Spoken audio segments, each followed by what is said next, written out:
Hi everyone, my name is Micah. Welcome back to my channel. Happy Easter for any Christians out there today. So today's video, I thought I would talk about my top 10 comfort movies. So comfort movies for me, those are something when I'm feeling down, when I'm sick, and I just want to like curl up with a fuzzy blanket on the couch and watch something. These are also movies that sometimes I just crave. I'm like, I haven't watched this movie in forever. It's about time I watch it again.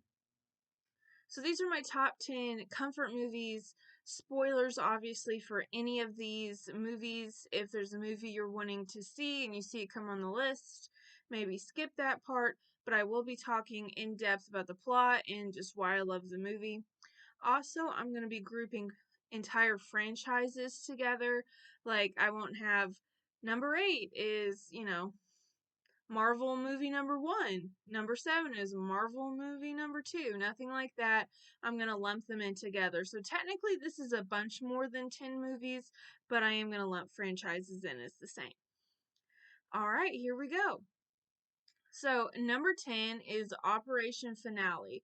So this is kind of a weird one, but like I said a minute ago, like there's some movies that I just crave that I haven't seen in forever, and this is one.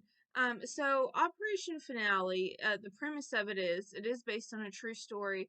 It is about the Israeli, I guess Mossad would be the term, or agents who were able to capture and bring Adolf Eichmann, who was, considered the architect of the Holocaust, or the final solution, back to Israel to stand trial. And it's about their mission of that. And I just really enjoy this movie. It is a thriller, it's like suspense.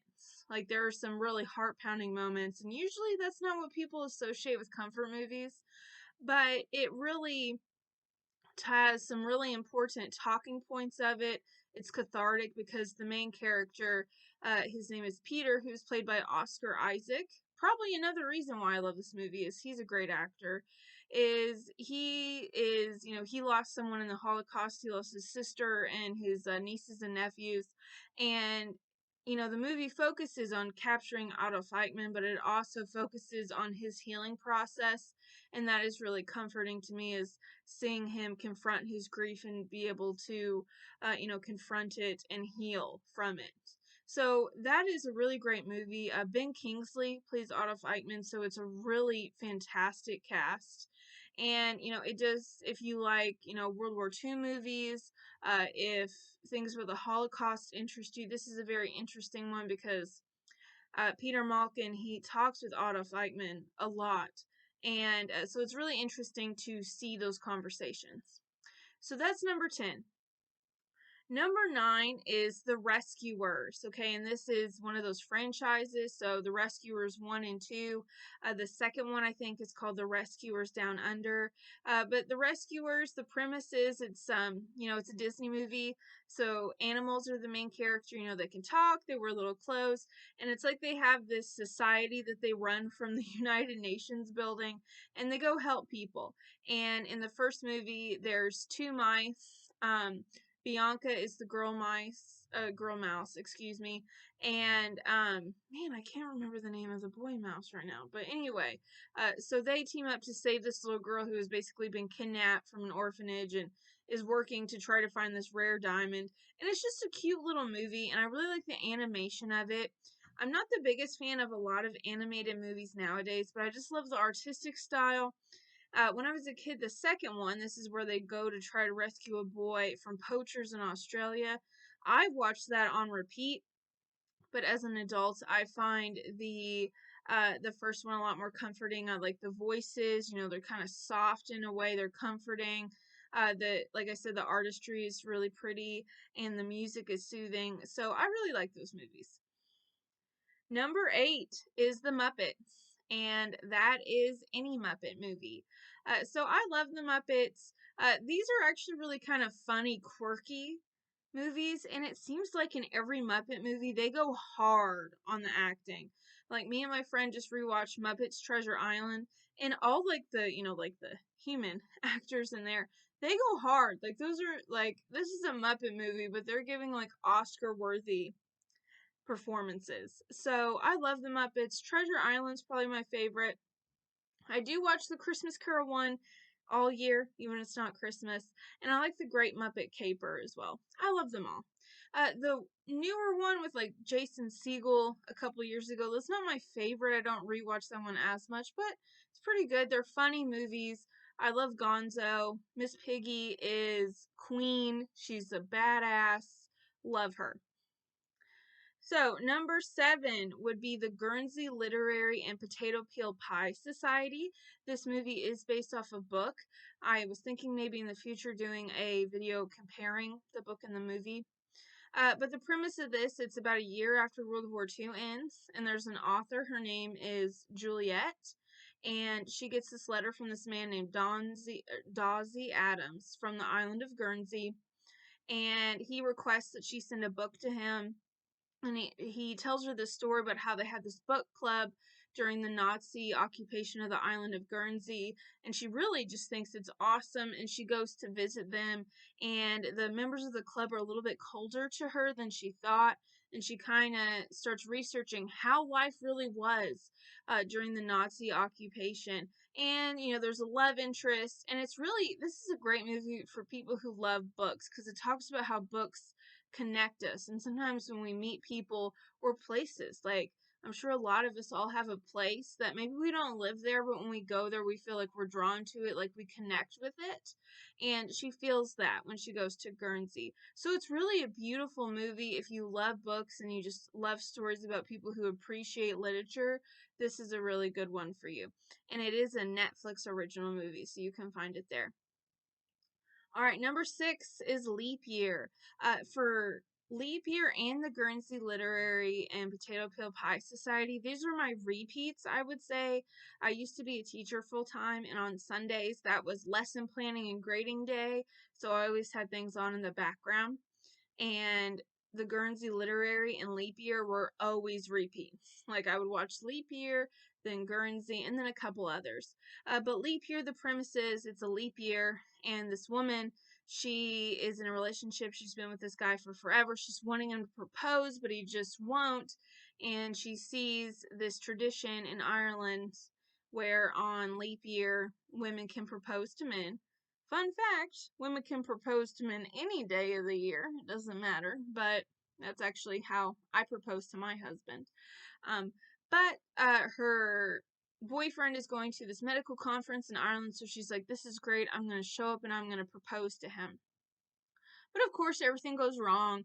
Her flight has to be into a different airport. She has trouble getting to Dublin, and she meets this pub owner who says he'll drive her there, and there's some romance. And it's just a cute little fun little movie, and there's really great chemistry between the lead actor and the lead actress, which is Amy Adams, so you can't go wrong. Number 5 is The Man from Snowy River. I talked about this in my Couples That Make Me Believe in Love Again video. So just to recap that movie, so it takes place in Australia. It's about a man named Jim. His father dies suddenly, and he lives in the mountains, which I guess, is the more rural area, more rough and ready, or at least it's how it's portrayed in the movie. And this takes place in like the 1800s. So his father dies, and it's a very like, you have to earn the right to live up here. It's not just where anyone can live. So he goes down and he gets a job on this ranch. And of course, he falls in love with the rancher's daughter, Jessica. And I love Jessica. She's very headstrong. She doesn't fit into what the role of the women or the role for women at the time. She's really headstrong. I really love her. And they start to bond because they both decide to break in this new cult. They're not really supposed to. So there's a little bit of, ooh, danger, forbidden love. And they really start to form a relationship. And if you like horses, like if you're a horse girl or a horse boy, this is a really great movie because the end is actually based off a poem. And it's just all extreme writing. Like it's really like a lot of good craftsmanship for writing and everything. So it's a really great movie. There's romance, there's a little bit of action. Kirk Douglas is in it. Yeah, he's in it, and he actually plays twins. So it's actually a really great movie. It's this Australian movie from the 80s, and I love it. And it was a childhood favorite of mine. Me and my mom, there's this scene in the movie where Jessica's hanging off a cliff and Jim pulls her up, and I'd make my mom play that with me. So it's one of my top movies that I just return to. It's a classic in my opinion. Number 4 is Jaws. So Jaws is one of the rare cases where I think that the movie was better than the book. So the book there's a lot of differences, and maybe one day I'll make a whole video about that. But the movie really focuses the story where it needs to be. Because the book, it focuses on the sheriff's wife, and she has an affair, and it focuses on things that really don't need to be focused on per se. But the movie is great. It's quick paced. You got a little jump scares every now and again, and it's just a great movie. Like, I watched it at least 2 or 3 times a year. It's a fun summer movie. I love going to, like, it makes it seem like it's in New England. Maybe it's in Maine. That's where I love to go. So it kind of, it has that vacation New England feel, so that's a cool vibe. And we can all relate to, like, the mayor who doesn't shut down the beaches when they're supposed to. We can all relate. We've had a boss, or we've had someone we know who just is blind and makes dumb decisions, and sometimes it gets people hurt. So, but I love Jaws. The acting is great. The score. The score is awesome. I remember in music class in middle school when we were learning something about some sort of musical term, and that was an example used. So it's very, it's pop culture. It's a, pretty amazing score, iconic. So it's a great movie. Number 3 would be The Mummy and The Mummy Returns. So this, Evie and Rick were also in my 10 couples that'll make you believe in love again video. But this movie, there's action, there's romance, there's humor. Brendan Fraser and Rachel Weisz are fantastic.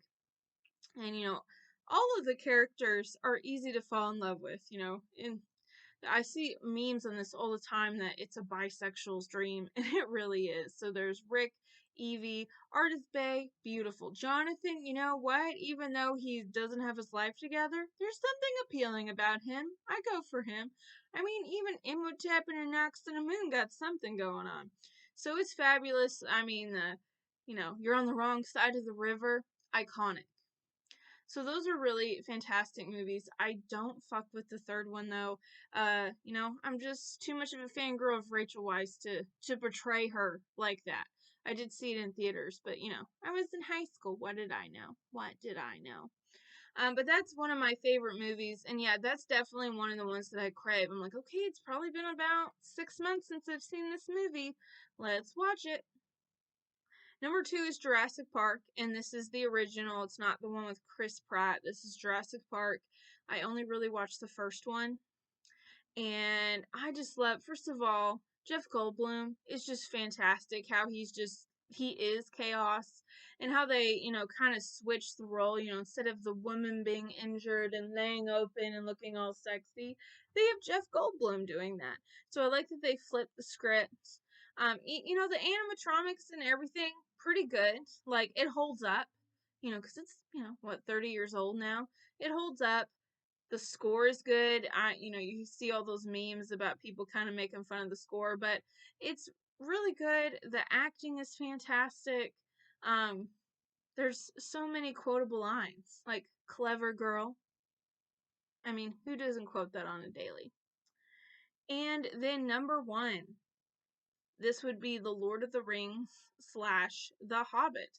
So yes, maybe it's not fair that I'm including 6 movies in the number 1 spot, and I am talking about the Peter Jackson movies, not like the animated movies from the 70s, though I'm sure they're great. I think I've only seen The Hobbit and maybe one of the Lord of the Rings. I can't remember. But anyway, I'm talking about the Peter Jackson masterpieces. Now, I will say, I think the Lord of the Rings movies were a lot better than The Hobbit. I think The Hobbit, making one book into 3 movies, that was a little bit much. But I do like about The Hobbit that they, in The Hobbit, there's not a whole lot of, we miss a lot because it is just from Bilbo's perspective for the most part. So we miss a lot of things. There's a lot of like, oh, what happened here or there? And the movies do, they attempt to answer some of those questions, and they do. but then they add too much. Like, there really didn't need to be a romance in there.